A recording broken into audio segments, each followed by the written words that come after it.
All right, welcome back to some countertop chemistry. For this first cycle of the experiment, we are going to be using this beaker for our reaction. I have a pre-weighed mass of baking soda that is 9.4 grams.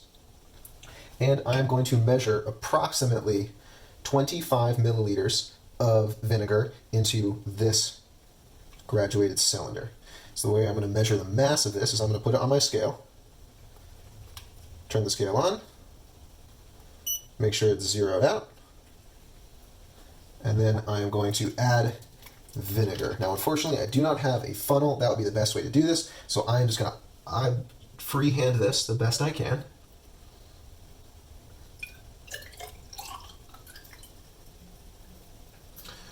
So that is a little bit over, but the volume is not important here. What is important is the mass, okay? And I'm getting a mass of 26.0 grams. So for the initial mass of my vinegar, I'm going to put 26.0 grams. And like I said, I'd already pre-weighed the mass of my baking soda, so I have 9.4 grams of baking soda.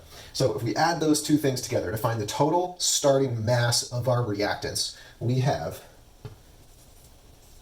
35.4 grams. So this is the mass of our reactant that we are starting with right there. Okay, so I'm going to cap my vinegar. I'm going to put it to the side, put my baking soda to the side, close my scale for now, bring this up. So first things first, put my vinegar or acetic acid in my beaker. All right. Now I'm going to, again, I wish I had a funnel, but I do not, so we are going to make do. Put my 9.4 grams of baking soda straight into my vinegar. And we observe. While the reaction is happening, I'll describe what I see. I see bubbling. There is a mass of baking soda that is still evident. If I swirl the beaker, I can increase the reaction again. And eventually the bubbles stop forming. I can give another swirl, get a last little bit of bubbles out of that bad boy.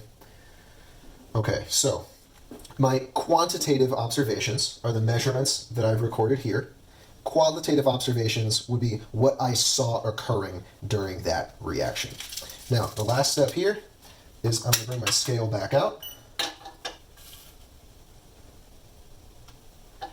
And I'm going to weigh the mass.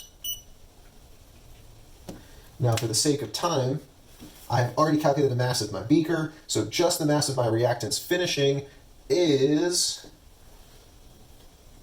33.3 grams. Okay, so we started with 35.4 grams measured, and I measured that we had 33.3 grams still in the beaker after that reaction. So for a total change of, that is 2.1 grams. I'm going to put a minus sign there. So we lost 2.4 grams of mass in that reaction.